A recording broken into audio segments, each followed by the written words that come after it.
السلام علیکم ورحمۃ اللہ وبرکاتہ.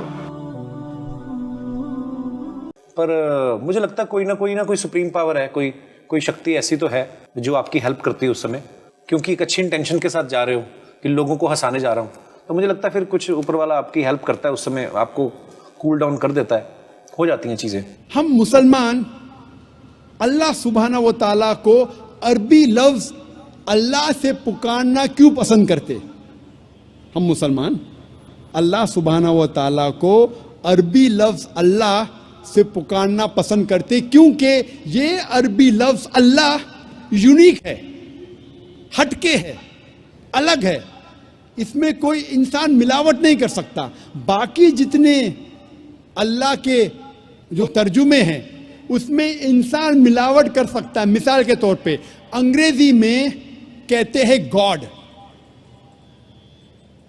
گاڈ کو اگر جوڑیں گے ایس ہو جاتا ہے گاڈز, یعنی ہوش سے خدا. اسلام میں اللہ کی جمع نہیں ہے. کل ہو اللہ احد, کہو کہ اللہ ایک ہے. ہم گاڈ کو جب جوڑتے ہیں DESS ہو جاتا ہے گاڈس, یعنی مؤنث خدا. اللہ سبحانہ و تعالیٰ کا کوئی جنس نہیں, نہ مذکر نہ مؤنث. اللہ از اے یونیک ورڈ, علیحدہ ہے, ہٹ کے ہے. جب ہم گاڈ کو جوڑتے ہیں فادر ہو جاتا ہے گاڈ فادر, وہ میرا گاڈ فادر ہے, وہ میرا آقا ہے, وہ میرا پالنے والا ہے. ہم کہتے ہیں نا ہی از مائی گاڈ فادر. اسلام میں اللہ فادر, اللہ ابا جیسا کوئی لفظ نہیں. ہم جب گاڈ کو جوڑتے ہیں مدر ہو جاتا ہے گاڈ مدر. اللہ مدر یا اللہ امی جیسا کوئی لفظ نہیں. اللہ ایک ہٹ کے لفظ ہے, یونیک. جب ہم گاڈ کے آگے لگاتے ٹن ہو جاتا ہے ٹن گاڈ, مطلب فیک گاڈ. اسلام میں ٹن اللہ جیسی کوئی چیز نہیں.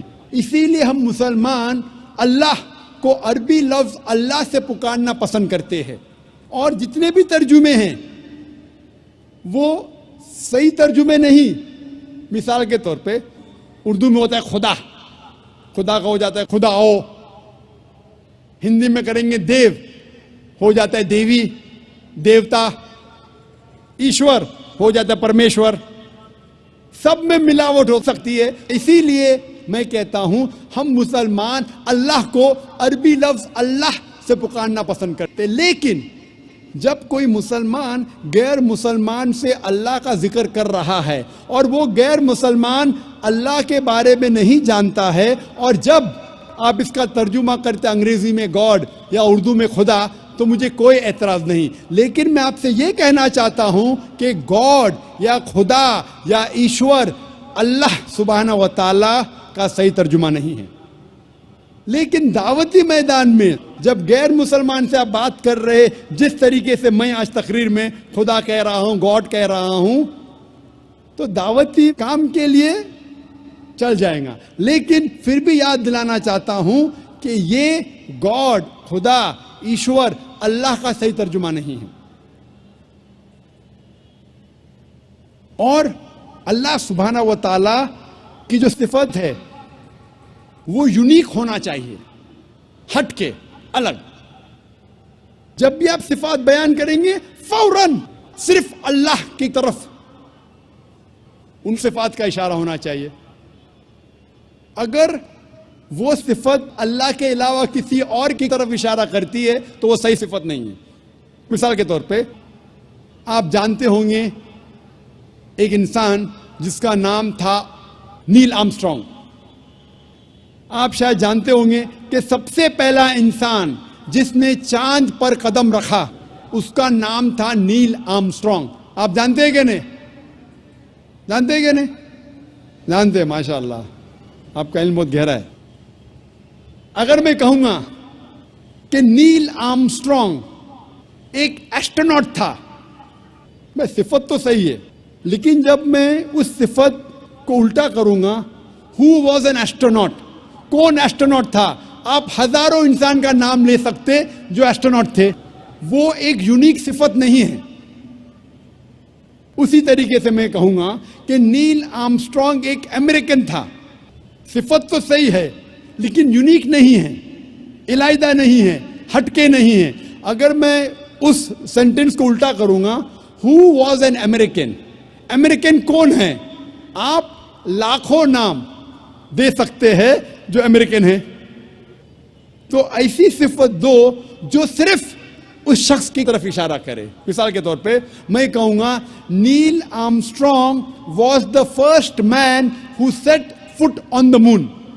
آپ جب اس جملے کو الٹا کرتے ہیں, who was the first man who set foot on the moon, سب سے پہلا انسان کون تھا جس نے چاند پہ قدم رکھا؟ جواب ہے نیل آرمسٹرانگ, ایک ہی جواب. تو ایسی صفت ہونا چاہیے جو جواب صرف ایک ہونا چاہیے. اسی طریقے سے جتنی بھی صفات اللہ کے ہے وہ صرف اللہ کی طرف رجوع ہونا چاہیے. اگر میں کہوں گا نعوذ باللہ کہ اللہ ایک بلڈنگ کو بنانے والا ہے, ٹھیک ہے اللہ بلڈنگ کو بنا سکتا ہے, لیکن میں کہوں گا کون بلڈنگ کو بنا سکتا ہے؟ آپ ہزاروں بلڈر کا نام لیں گے بمبئی میں جو بلڈنگ بنا سکتے. تو یہ صفت یونیک ہونا چاہیے. اگر میں کہوں گا اللہ سبحانہ و تعالیٰ کائنات کے خالق ہے, جملے کو الٹا کیجئے, کون کائنات کا خالق ہے؟ جواب صرف ہے اللہ. جو صفت یونیک ہونا چاہیے, علیحدہ ہونا چاہیے, ہٹ کے ہونا چاہیے, الگ ہونا چاہیے. اسی طریقے سے الرحمن, الرحمن کون ہے؟ صرف اللہ. الرحیم, الرحیم کون ہے؟ صرف اللہ. تو جتنی صفات اللہ کی ہے وہ یونیک ہونا چاہیے, علیحدہ ہونا چاہیے, ہٹ کے ہونا چاہیے, الگ ہونا چاہیے. یہ ضروری ہے. دوسری بات, اللہ کی صفت کے ساتھ اس کے مخلوقات کی صفت نہیں ہونا چاہیے. آپ یہ نہیں کہہ سکتے ہیں کہ اللہ کائنات کا مالک ہے اور اللہ بھول سکتا ہے, کیونکہ بھولنا انسان کی صفت ہے, اللہ کی نہیں.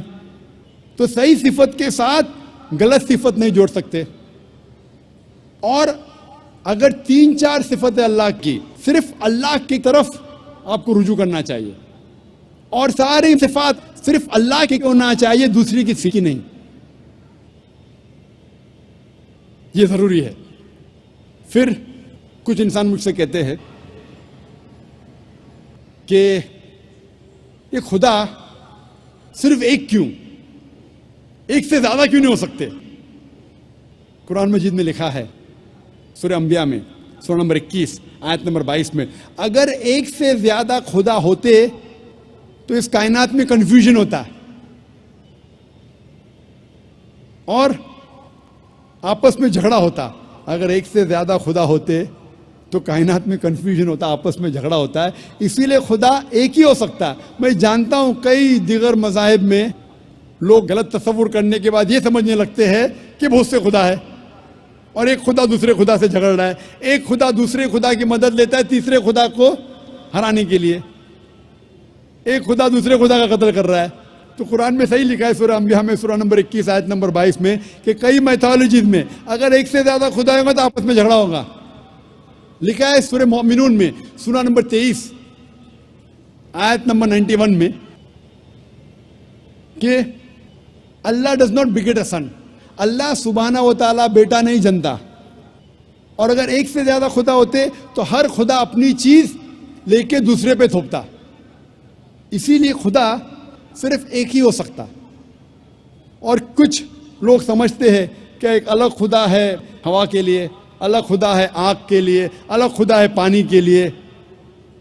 ہم پسند کریں گے کہ ایک مہان خدا ہے جو سب پہ قادر ہے, جو ساری چیزوں پہ قادر ہے, بنسبت 50 یا 100 خدا جو ایک ایک چیز کا مالک ہے. اسی لیے خدا عقل سے سوچے تو ایک ہی ہو سکتا ہے, ایشور ایک ہی ہے. اسی لیے سارے گرنتھوں میں جب مطالعہ کریں گے تو لکھا ہے کہ ایشور ایک ہی ہے اور اسی کی عبادت کرنا چاہیے. لیکن ہم دیکھتے ہیں جب اسلام کے علاوہ دوسرے مذہب کی کتابوں کا مطالعہ کرتے ہیں تو پتہ چلتا ہے کہ ایک خدا کے ماننے کے علاوہ اور کئی بار دوسری چیزیں بھی لکھی گئی ہے. کیونکہ قرآن مجید میں اللہ تعالیٰ فرماتے ہیں سورہ بقرہ میں سورہ نمبر 2 آیت نمبر 79 میں فَوَيْلٌ لِّلَّذِينَ يَكْتُبُونَ الْكِتَابَ بِأَيْدِيهِمْ ثُمَّ يَقُولُونَ هَٰذَا مِنْ عِندِ اللَّهِ لِيَشْتَرُوا بِهِ ثَمَنًا قَلِيلًا فَوَيْلٌ لَّهُم مِّمَّا كَتَبَتْ أَيْدِيهِمْ وَوَيْلٌ لَّهُم مِّمَّا يَكْسِبُونَ۔ لعنت ہے ان لوگوں پر جو اپنے ہاتھوں سے کتاب لکھتے ہیں اور کہتے ہیں کہ یہ اللہ کی طرف سے ہے۔ لعنت ہے ان لوگوں کے ہاتھوں پر اور لعنت ہے وہ پیسوں پہ جو وہ کماتے ہیں۔ تو قرآن میں لکھا ہے کہ کئی انسان اپنے ہاتھوں سے کتاب لکھتے ہیں اور کہتے ہیں کہ یہ خدا کی طرف سے ہے۔ اسی لیے قرآن کے علاوہ جتنی بھی کتابیں پہلے آئے اس میں ملاوٹ ہو چکی ہے۔ قرآن ایک واحد کتاب ہے۔ اللہ تعالیٰ فرماتے سورہ ہجر میں سورہ نمبر 15 آیت نمبر 9 میں کہ میں نے قرآن کو نازل کیا ہوں اور میں اس کی حفاظت کروں گا۔ تو قرآن کے علاوہ جتنے بھی پہلے گرنتھ آئے، جتنی بھی پہلے کتابیں آئے، ان میں ملاوٹ ہو چکی ہے، ان میں مکسچر ہے، انسانوں نے ان میں ملاوٹ کی۔ اور سارے مذہب کے ودوان، چاہے عیسائی ودوان ہو، ہندو ودوان ہو، یہودی ودوان ہو یا دیگر مذہب کے ودوان ہو، وہ کہتے ہیں کہ ان کی کتابوں میں ملاوٹ ہو چکی ہے قرآن کے علاوہ۔ اور اسلام کے کرٹک ولیم مور جو اسلام کے خلاف ہے، پھر بھی وہ لکھتے ہیں ایک واحد مذہبی کتاب جو 1200 سال تک کے بنا ملاوٹ کے ہے وہ ہے قرآن۔ یہ اس نے کہا تھا 200 سال پہلے۔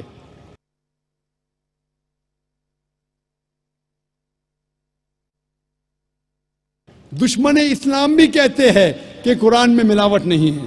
اسی لیے ایک ایشور کے علاوہ کبھی کبھی آپ ان کتابوں میں یہ بھی پائیں گے ملاوٹ، لیکن ان ملاوٹ کے باوجود اللہ سبحانہ و تعالیٰ نے سارے مذہبوں کے گرنتھ میں، سارے مذہبوں کی کتاب میں وحدانیت کو محفوظ رکھا ہے، خدا ایک ہے محفوظ رکھا ہے ملاوٹ کے باوجود۔ سارے مذہب کی کتاب آپ پڑھیں گے، عیسائی ہو، یہود مذہب ہو، سکھزم ہو، پارسیزم ہو، ہندو مذہب ہو، سارے مذہب کی کتابوں میں وحدانیت اب تک الحمدللہ ثم الحمدللہ محفوظ ہے۔ تو جو بھی انسان خدا میں مانتا ہے اسے ماننا پڑے گا خدا ایک ہے، اس کا کوئی عکس نہیں ہے، اور صرف اس خدا کی عبادت کرنا چاہیے اور اس کے ساتھ کسی اور کو شریک نہیں کرنا چاہیے۔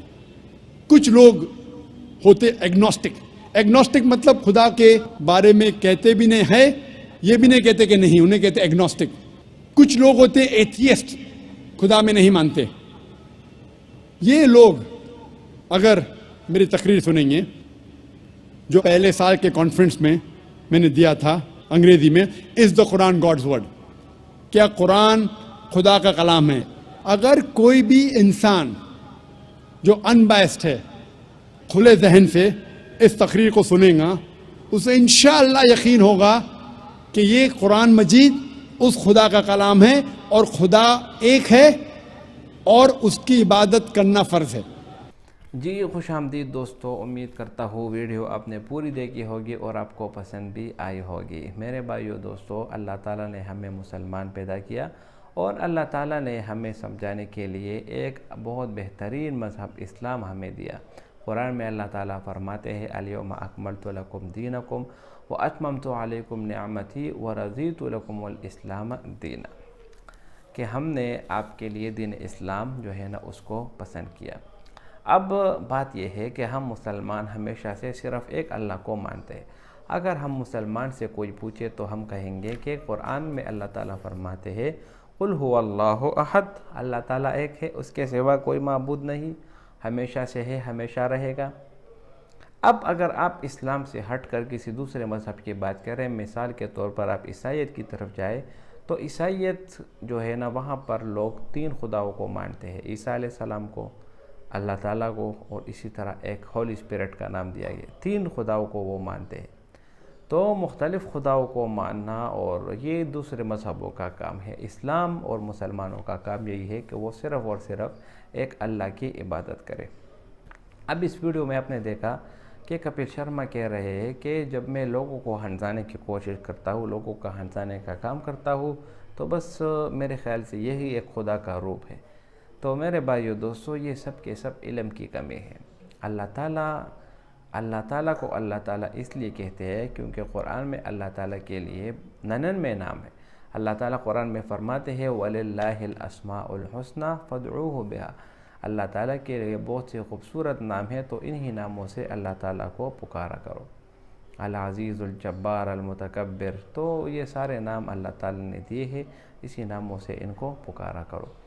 اب اللہ تعالیٰ کو اگر آپ کسی اور نام سے پکاریں گے، جس طرح یہ ہندو لوگ بھگوان کہتے ہیں، کبھی کچھ کہتے ہیں، کبھی اور، تو مسلمانوں کے لیے ان ناموں سے پکارنا یہ بالکل بھی جائز نہیں۔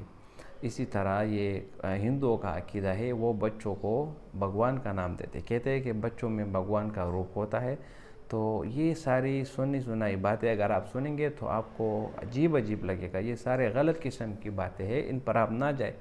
اللہ تعالیٰ کے نام کی تعریف کیا ہے؟ لفظ اللہ، جس طرح ذاکر نائک نے بھی بیان میں بتایا کہ اللہ تعالیٰ کو ہم اللہ کس لیے کہتے ہیں، کیونکہ اللہ تعالیٰ قرآن میں فرماتے ہیں وَلِلَّهِ الْأَسْمَاءُ الْحُسْنَى فَادْعُوهُ بِهَا، اللہ تعالیٰ کے لیے خوبصورت نام ہے، انہی ناموں سے آپ پکارا کرو۔ اسی طرح اگر عربی گرامر کے لحاظ سے آپ دیکھیں تو لفظ اللہ جو ہے، اللہ اس کا کوئی جمع نہیں، یعنی یہ لفظ اللہ کا جمع بالکل بھی نہیں آتا، نہ ہی کسی جمع کے وزن پر آتا ہے۔ اسی طرح اگر آپ دیکھیں تو ہر ایک لفظ میں مذکر مؤنث وہ بن جاتے ہیں۔ علامات تانیث جو ہے نا وہ 4 ہے عربک میں، تو یہاں پر لفظ اللہ میں اس کی مؤنث بھی نہیں بنتی، نہ ہی مذکر بنتی ہے، نہ ہی مؤنث بنتی ہے، نہ اس کی جمع آتی ہے، مفرد آتا ہے، تو یہ اسم مسمى کے ساتھ بہت زیادہ برابر ہو جاتا ہے، اس لیے ہم مسلمان اس کو اللہ کا نام دیتے ہیں۔ اور اگر آپ نے خود ٹرائی کیا ہوگا، جب بھی آپ اللہ کا نام لیتے ہیں تو بہت آسانی کے ساتھ آپ کی زبان سے نکل جاتا ہے، اور آپ کے دل کو اور آپ کے دماغ کو ایک عجیب قسم کی خوشی محسوس ہوتی ہے جب آپ لفظ اللہ کا نام لیتے ہیں۔ اللہ تعالیٰ، اللہ جل شانہ، لفظ اللہ، اور اسی طرح بہت سارے صفاتی نام اللہ تعالیٰ کے، الرحمن، الرحیم، الرزاق، اسی طرح بہت سارے نام ہیں اللہ تعالیٰ کے لیے۔ تو ہم مسلمان اللہ تعالیٰ کو اللہ کے نام سے اس لیے پکارتے ہیں کیونکہ اللہ کا حقیقی نام ہی یہی ہے۔ اسی طرح جو اللہ تعالیٰ کے دوسرے نام ہیں جو کہ قرآن میں ذکر ہے وہ سارے صفاتی نام ہیں، تو اگر آپ اللہ تعالیٰ کو صفاتی نام سے پکارتے ہیں تو بھی ٹھیک ہے، اور اگر حقیقی نام سے پکارتے ہیں تو بھی ٹھیک ہے۔